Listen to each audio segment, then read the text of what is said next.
ইসলাম যেমন সকলের জন্য নিরাপদ, ইসলামী আন্দোলন কিন্তু সবার জন্য নিরাপদ। যারা নিরাপদ নিয়ে জীবনযাপন করতে চান, বাংলাদেশ থেকে একটি দুর্নীতি দুঃশাসন মুক্ত একটি সুখী সমৃদ্ধ কল্যাণ রাষ্ট্র প্রতিষ্ঠা করতে চান, তাদেরকে আমাদের আহ্বান, আসুন আগামীতে ইসলামের আলোকে আমরা দেশটা চালাই। যারা ইসলামের আলোকে দেশ চালায় না, আল্লাহ বলেছেন অমান লাম ইয়াকুম বিমা আনজালাল্লাহু ফাউলাইকুমুল কাফিরুন। যারা আল্লাহর বিধান রাষ্ট্র চালায় না তারা হলো কাফের। যারা আল্লাহর বিধান রাষ্ট্র চালায় না, অমান লাম ইয়াকুম বিমা আনজালাল্লাহু ফাউলাইকুমুজ জালিমুন, তারা হলো জালেম। আর যারা আল্লাহর বিধান রাষ্ট্র চালায় না তারা হলো ফাসিক। আমরা কি কাফেরের মধ্যে অন্তর্ভুক্ত হব? জালেমের মধ্যে হব? ফাসিকের মধ্যে হব না। আমরা মুসলমান। আল্লাহ বলছেন আল্লাহ আল্লাহুল খালকুল আমরু, সৃষ্টি করেছে বিশ্বব্রহ্মাণ্ড আমি, আইন চলবে আমার। কি বলেন ঠিক না? যারা প্রস্তাবিত রাষ্ট্র শাসন করতে চায় তারা জালেম। আল্লাহ বলছেন ওলা তার কোনো ইলাল্লাযিনা জলামু ফাতামাসসাকুমুন নার, তোমরা জালেমদের সাথে মিশবে না, জালেমদের সহযোগিতা করবে না। জালেমদের যদি সহযোগিতা করো জাহান্নামের আগুন তোমাকে স্পর্শ করবে।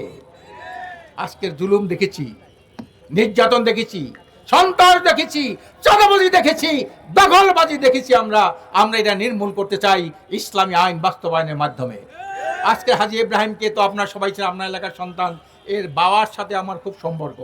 আমি যখন প্রথমে এলাকায় কাজ করতে আসি, এর বাড়িতে উঠতাম, এখানে খাওয়া দাওয়া করতাম। এর আব্বার সাথে আমার খুব ভালো সম্পর্ক ছিল। তার বাপ ভালো, ছেলে ভালো। কি বলেন ঠিক না?